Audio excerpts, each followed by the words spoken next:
बिलाखिर fire and emergency मामले को लेकर कुछ न कुछ कार्रवाइयाँ अब नज़र आ रही है। कल करीबन 103 ऐसे मुलाजमीन को नौकरी से बरतरफ कर दिया गया है जिन्होंने फायर एंड इमरजेंसी डिपार्टमेंट में इलीगल तरीके से नौकरी हासिल की थी। हालांकि उसके लिए फायर एंड इमरजेंसी एस्पिरेंट्स का लगातार मुजाहिरों का सिलसिला पिछले 2-3-4 वर्षों से हमें देखने को मिल रहा था।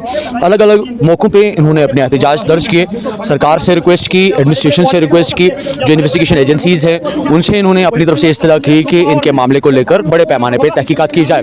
और कहीं ना कहीं पे अब उस तहकीकात का रिजल्ट ऑन ग्राउंड नज़र आ रहा है, जहाँ पे कल कुछ 103 के आसपास मुलाजमीन को नौकरी से बरतरफ कर दिया गया है।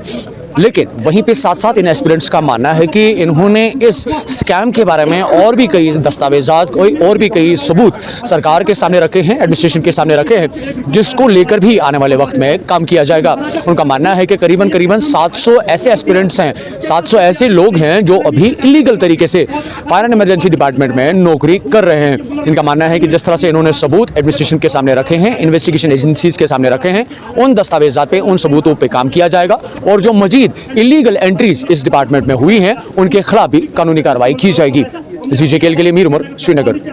जो आपने टर्मिनेशन कॉल 103 कैंडिडेट्स का देखा, वो टर्मिनेशन और जिन वजहों पे उनकी टर्मिनेशन हुई वो हमारे आउट ऑफ साइट और आउट ऑफ माइंड था।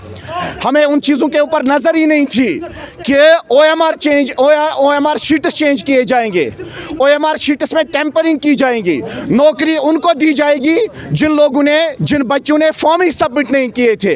हमारी नज़र वहाँ पे नहीं थी। हमारी जो नज़र थी सर, हमने पेपर लीकेज का दिखाया था, हमने बैंक ट्रांजैक्शन का दिखाया था, हमने फैमिली स्कैम का दिखाया था, हमने डायनास्टिकल सिलेक्शन दिखाई थी, हमने नेपोटिज्म दिखाया था, हमने पेपर लीक दिखाया था। हमारी नज़र उन चीज़ों पे थी, हमारी नज़र इस पे नहीं थी जो गवर्नमेंट ने कारकर्दगी दिखाई, जो एलजी साहब ने दिखाया कि पहले कंपनी ओनर्ड बाय महाराजा कृष्णवली, इसको ब्लैक लिस्ट किया गया।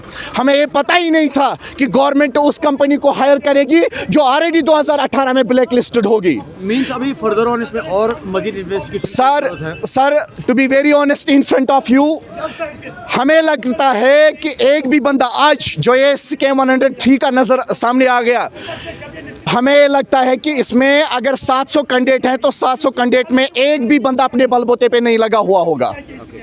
और जो चीज़ें हमने दिए हैं, हमने सारे एविडेंस, चाहे वो कमेटी जो इसमें बिठाई गई थी जिसके चेयरमैन आर.के. गोयल साहब थे, चाहे वो एसीबी हो जो इस केस को टैकल करता है, चाहे वो एलजी साहब हो, उसको हमने हर एक सबूत पेश किया है। चाहे वो बैंक ट्रांजैक्शन हो, चाहे वो फैमिली स्कैम हो, चाहे वो डायनास्टिकल सिलेक्शन हो। एलजी की जानिब से जो ऑर्डर निकाला गया, एलजी के लिए क्या कहेंगे? Sir we are highly thankful to LG साहब कि शायद हमें लगता था कि शायद इसमें कुछ होने वाला नहीं है, शायद हमारा टाइम ज़ाया किया जाएगा, बट ये कंक्रीट सेटअप है, एक सिमेंटाइज्ड सेटअप है एलजी साहब के, जिसके हम बहुत ज़्यादा शुक्रगुजार हैं।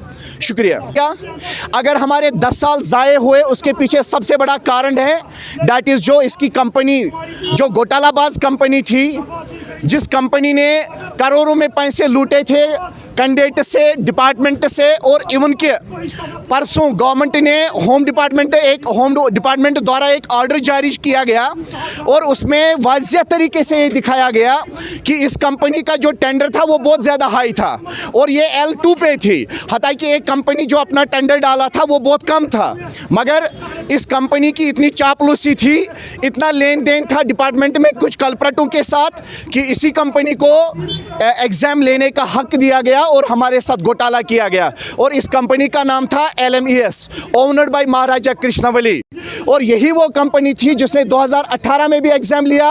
उस वक्त इसका नाम कुछ अलग था, उस वक्त उसका नाम था टाइम एंड टेक्नोलॉजी, मगर अपनी घोटालाबाजी के बुनियाद पे इस कंपनी ने खाली अपना नाम चेंज करके बाकी ओनर, बाकी मेंबर्स सेम रखे 2020 में भी घोटाला अंजाम दिया और जिसके शिकार हम हुए, जिसमें शिकार मेरिट हुआ, जिसमें शिकार एजुकेटेड यूथ हुआ। और उससे सबसे बड़ी आज जो एक कंक्रीट एविडेंस सामने आ गई, हम बार बार एलजी साहब के पास भी आए, आप मीडिया के सामने भी आए, कोर्ट के दरवाजे भी हमने खटखटाए और सब जगह पे हमें यही बताया गया कि आपके साथ नाइंसाफी हुई है।